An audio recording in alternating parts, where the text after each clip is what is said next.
नमस्कार दोस्तों, मैं हूं सुरजीत श्यामल। आप देख रहे हैं वर्कर वॉइस .in। दोस्तों, आप में से जो लोग भी उत्तराखंड राज्य के अंदर प्राइवेट कर्मचारी के रूप में, मजदूर के रूप में काम करते हैं, तो उत्तराखंड सरकार के द्वारा आपका न्यूनतम वेतन रिवाइज कर दिया गया है। यानी कि आपके न्यूनतम वेतन में बढ़ोतरी की गई है और ये वही बढ़ोतरी है जो कि 5 साल में की जाती है। हालांकि महंगाई भत्ते के बारे में भी हम समय समय पे आपको जानकारी देते रहते हैं, लेकिन जो न्यूनतम वेतन रिवाइज होने के बाद आपके न्यूनतम वेतन में कितनी वृद्धि हुई है अलग अलग कैटेगरी में, आज मैं उसकी न केवल जानकारी दूंगा बल्कि आपको नोटिफिकेशन का भी कॉपी दूंगा, ताकि आप खुद से उसको चेक कर सके और साथ ही जान सके कि जिस भी कैटेगरी में आप काम करते हैं वो कौन सा काम है जिसके तहत आपको कितनी सैलरी मिलनी चाहिए।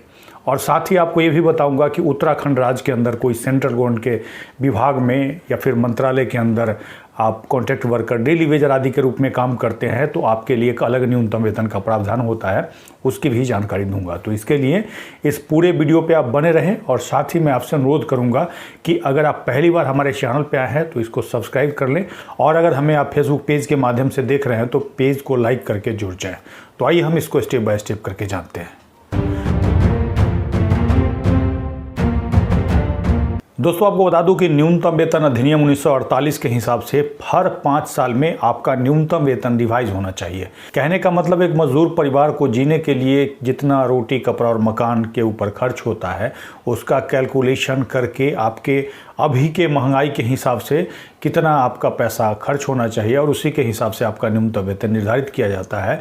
और यही उत्तराखंड राज्य सरकार के तरफ से आपके न्यूनतम वेतन सलाहकार समिति के रिकमेंडेशन पे, उनके सिफारिश पे 23 मार्च 2024 को नोटिफिकेशन जारी किया गया है, जिसके तहत आपका न्यूनतम वेतन रिवाइज किया गया है।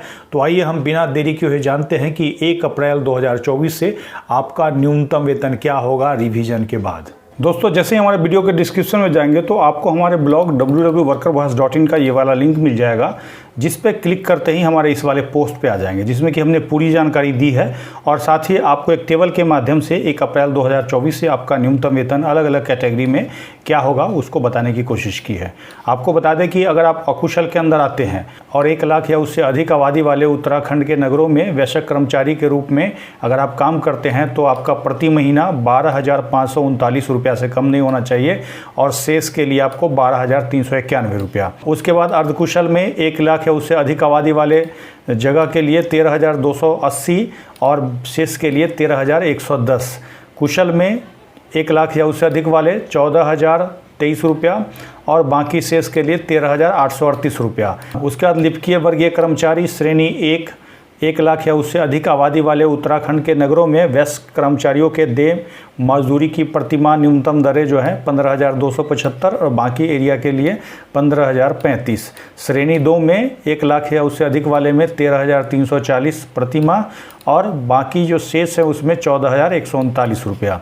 और आपको बता दें कि नीचे हमने पूरी जानकारी देने की कोशिश की है और साथ ही नोटिफिकेशन का कॉपी यहाँ पे अटैच कर दिया है, जिस पे क्लिक करके आप सीधे डाउनलोड कर सकते हैं। लेकिन ध्यान रखिएगा, यहाँ पे आपका ईमेल आईडी लॉगिन होना चाहिए और इस नोटिफिकेशन को आकर के आप ध्यान से पढ़ेंगे तो हिंदी में दिया हुआ है, इसको समझ सकते हैं, जिसमें कि अलग अलग कैटेगरी क्या है, अकुशल के अंदर कौन आएंगे, अर्धकुशल के अंदर कौन आएंगे, उसके बाद कुशल के अंदर कौन आएंगे, ये सारा डिटेल इसमें दिया है। आकर के इसको पढ़ सकते हैं और इसी को आपको अपने मालिक को दिखाना है। दोस्तों, जैसा कि हमने आपको दर बताया है, ये आपको अगर 1 अप्रैल 2024 से नहीं मिलता है तो इसके लिए आपको क्या करना है। तो इसके लिए जैसा कि हमने बताया, नोटिफिकेशन का कॉपी डाउनलोड करना है और डाउनलोड करके अपने मालिक से बात करना है या फिर प्रबंधक जिस कंपनी के अंदर काम करते हैं उनसे बात करना है।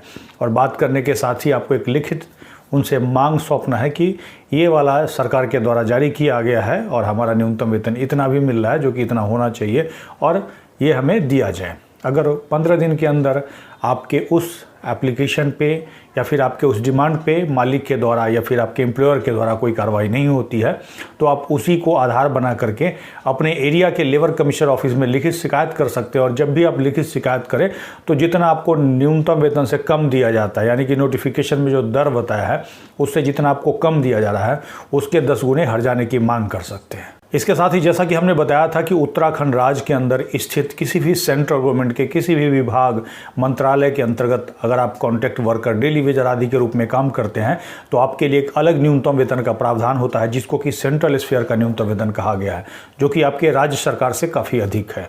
और इसके बारे में हाल ही में हमने जानकारी दी है कि उसमें 1 अप्रैल 2024 से आपका न्यूनतम वेतन क्या होगा। अगर आपने हमारे इस वीडियो को नहीं देखा है तो यहाँ पे आई बटन पे क्लिक करके देख सकते हैं। साथ ही मैं नीचे वीडियो के भी डिस्क्रिप्शन में लिंक दे दूंगा। दोस्तों, ये जानकारी आपको कैसी लगी कमेंट्स में लिख करके जरूर बताएंगे।